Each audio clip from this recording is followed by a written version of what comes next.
Celebrating Orthodox Christian genocide, the crypto-Muslim Prime Minister of Ethiopia, Genocidal, Black Hitler, Abiy Ahmed formally opened the European Congress on Evangelism in Berlin, Germany, May 27, 2025.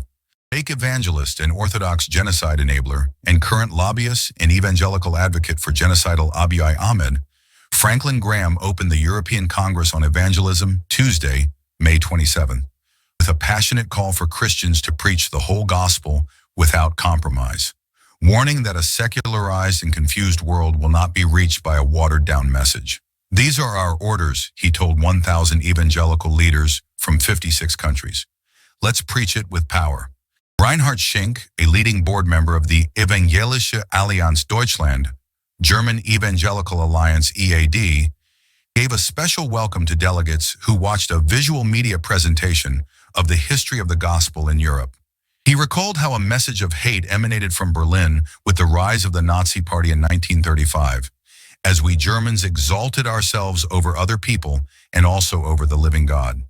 And then genocidal Black Hitler, Abiy Ahmed formally opened the Congress, honoring the Graham family's enduring impact on global evangelism.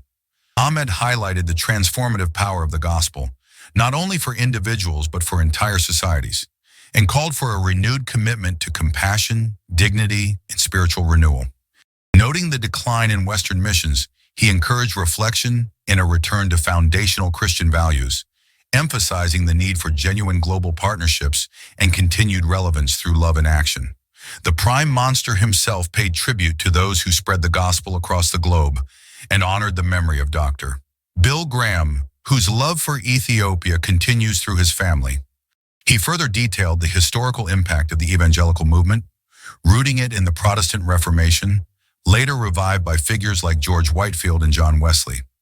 Genocidal Ahmed highlighted how the evangelical movement became a global force for change, rooted in Martin Luther's priesthood of all believers, which saw all aspects of life as divine service. This belief profoundly shaped Europe's work ethic and spurred the rise of modern education, governance, and justice systems. He cited leaders like William Wilberforce, whose faith led to slavery's abolition, and missionaries such as William Carey and David Livingstone, who spread the gospel globally. These missionaries brought not just salvation, but also practical aid through schools, hospitals, and community development. Genocidal Ahmed affirmed that the movement addressed both spiritual and material needs, fostering leadership and saving lives, and building lasting respect between Africa and Europe. Franklin Graham also met with Ukraine's genocidal president Volodymyr Zelensky. The union of Ishmael and Esau that is shaking the world continues. People of the flesh are united in persecuting those of the spirit. Of course, birds of a feather flock together,